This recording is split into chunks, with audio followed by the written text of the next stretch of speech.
We achieve the state of excellence when we focus on three things: identity, ownership, and focus. This is why I'm here today. Because what I want to help us to do is to understand that our power innately is directly connected to our identity, your beliefs and set of values, your level of ownership for your own life, and ultimately your focus. Every single person in here has a unique gift and or ability and purpose. Meaning that when you show up and do what you do, you make a difference. The truth is, Merlin, if you and you were in a competition, you would win, right? Because you are unique. And so there is a set identity of knowing who you are and what you value and operating from that space that helps you to walk in a state of excellence. The second thing that's so important, y'all, is ownership. Like really taking ownership over your life. Can I tell you, my definition of ownership is when you get to the point in your life that you embrace this truth that it is nobody else's fault and nobody else's responsibility. That if it's to be, it's up to me. That yes, my past may have impacted me, but it doesn't have to define me.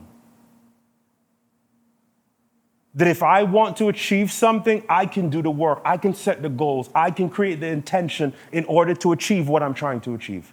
The opposite of ownership is excuses, when we blame other people, things, or even circumstances for why we can't create change in our lives. Can I go deep on this? Sometimes we believe that people can take your power. This is going to be disruptive. Power cannot be taken, it can only be given. Can I say that again for somebody? Your power cannot be taken, it can only be given, right? And so I don't want you to give your power to things, places, circumstances that you don't have that power to be excellent, to see the results that you're trying to see. And the last thing is focus. I'm going to give you 4 principles that if you don't remember anything else, I want to challenge you to lean in here with me with this next 4, because I believe it's going to help you not just for the year, but it's going to help you in your life. Can I go? Somebody say number 1. Number one. Family, your adversity is as strong as the definition you give it. Your adversity is as strong as the definition you give it. It is not saying that it does not happen or it is not happening. But however you choose to define it, you will strengthen it and or weaken it. Yo, I could have sat down and thought to myself, my father's not here and life is hard and cancer sucks and I can't believe this. And as a result of that, I can't be a great husband, can't be a great father, I can't be a responsible adult. I don't have a point of reference, but the truth is not having a point of reference became a powerful thing because I don't have a ceiling on what I think I can actually accomplish because I'm not shooting for something I can see, I'm shooting for something I can feel. And that's deep on a different level. But it's a perspective shift that I'm not blaming things, circumstances, or even why I'm where I am as a barrier for me getting to where I desire to get to, but I'm using those things as fuel.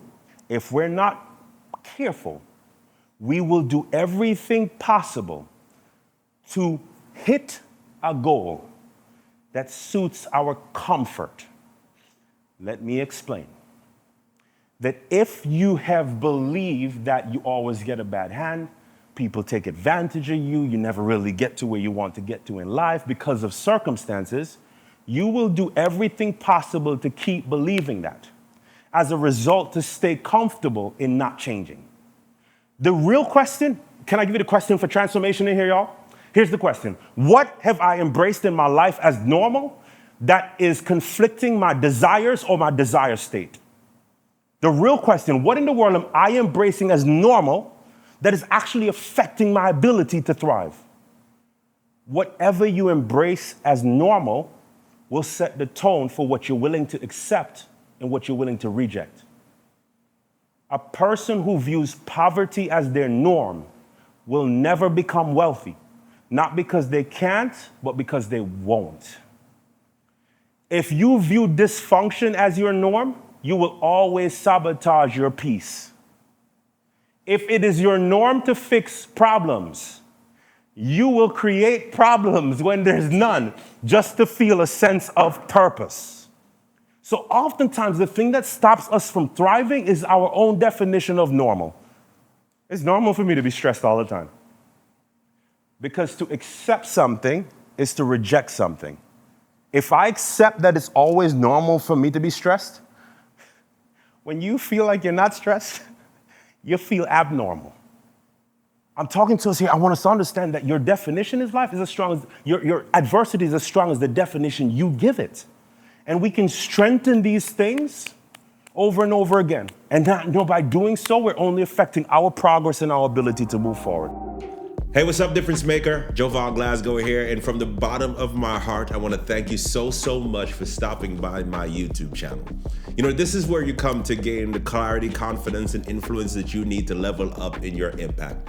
And my heart's desire, my mission is to see you achieve the pinnacle of your purpose, to live a life that is fulfilling in every single area. So make sure you subscribe, make sure you turn on your bell notifications so that you are notified whenever I drop new content. I can't wait to see you again on the next video.